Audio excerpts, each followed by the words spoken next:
Good morning, good morning. Let's talk brows. So I'm so excited that so many of you are grabbing the brow tint for the first time and playing around with it. So I wanted to give you some tips specifically on the brow tint, but let's talk a little bit about, first of all, just shaping and mapping your brows.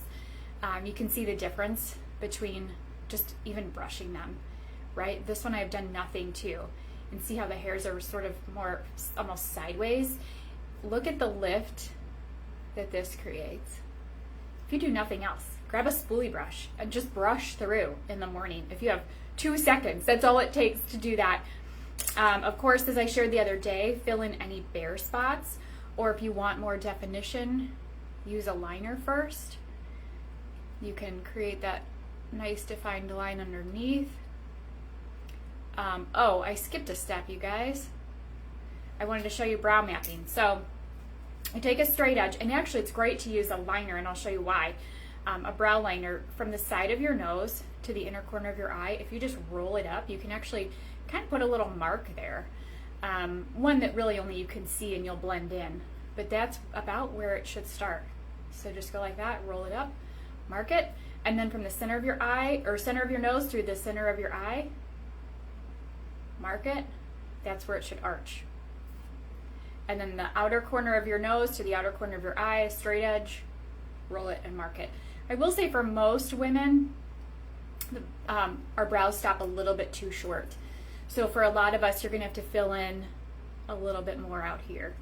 And then you just, once you have it kind of defined, you'll just pluck any hairs that are outliers. So if they're outside of that line that you just created, that shape you just created, you'll just grab those real quick.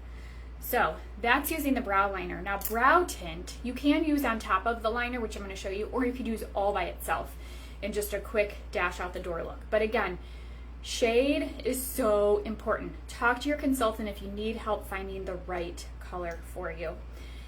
Especially if you're opening a brand new tube, you want to wipe off any excess.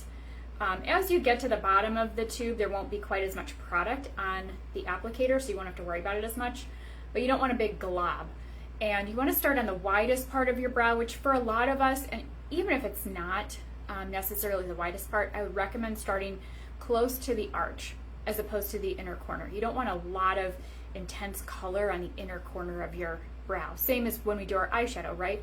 You want the inner corner to be a little bit lighter. So you brush off any excess.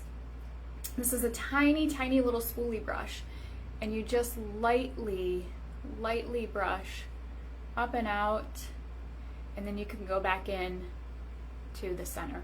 But again, if you have bare spots, you have to fill in first with a liner. This is not going to work on those bare spots, but it will help to tame, keep everything in place, and look at the volume that it creates.